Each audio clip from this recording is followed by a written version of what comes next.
Hello and welcome to this presentation of American politics in the postmodern age. I'm your host, Colin Cole.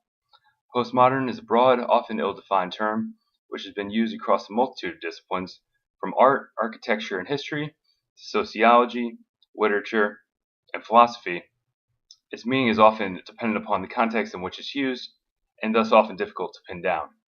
For this presentation, we're going to be looking at four key characteristics of postmodernism: subjectivity, fragmentation, decentralization, and the importance of images. We're going to be exploring not just their definitions, but ultimately how they affect the national political discourse in America today. Subjectivity is, of course, a basic tenet of postmodernism, which states that there is no objective truth. All truth is subjective to the viewer, in part because we are perpetually influenced by our environment, which we are by definition unable to escape, whether that be physical or social. Forces are always acting on us and informing our opinions in some way or another. Fragmentation in the political sense refers to the fragmentation of society into smaller demographics. Think back to the united patriotism of World War II and the Cold War, where all of America had a united goal. And if you go through about the 1990s to the 2000s, things like the gay rights movement, more recently Black Lives Matter, you begin to see smaller, more distinct identity groups based upon specific demographics, whether that be race, religion, sexual identity, regional politics, religious views. This is jumped in part because of the advent of the internet. These disparate groups, which of course have always existed, now find ways to communicate with each other that would have been impossible even 30, 40 years ago.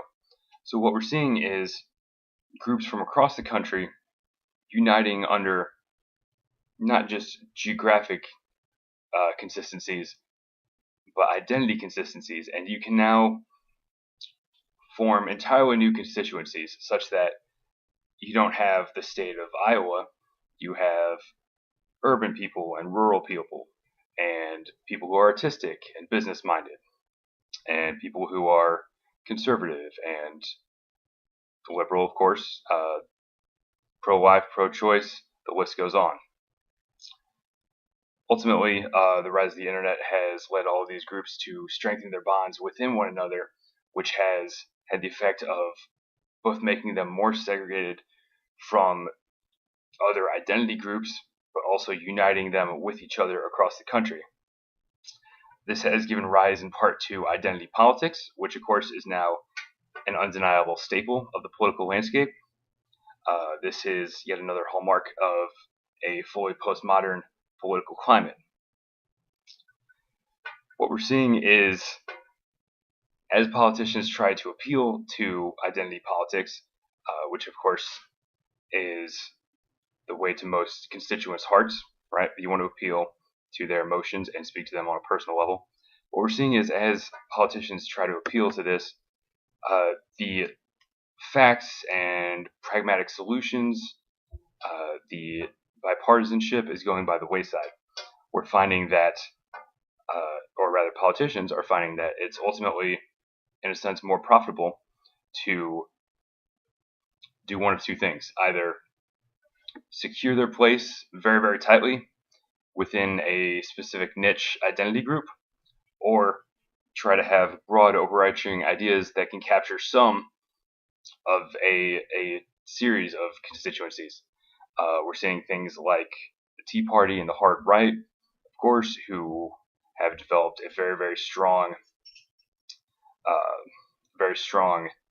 allegiance within a very specific sect of the Republican Party. And we're seeing things like, say, Hillary Clinton's message, which appealed to a very broad swath of Democrats and centrists.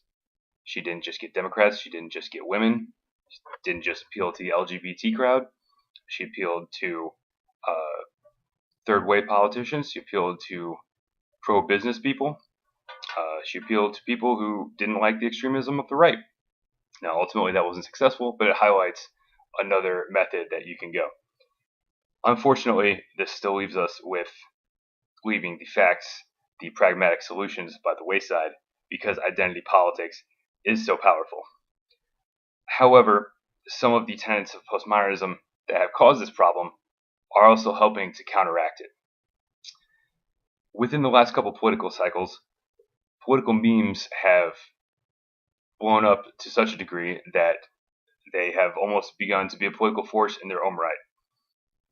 Sites such as Reddit and, of course, Facebook have become popular grounds for sharing political views and memes. Which, if you're unfamiliar, a meme is usually a picture with text overlaid. It allows you to communicate often humorously, very concise points in a very, very short amount of text. Unfortunately, they're usually more humorous or ironic than they are accurate. They don't do a very good job of expounding upon the issues.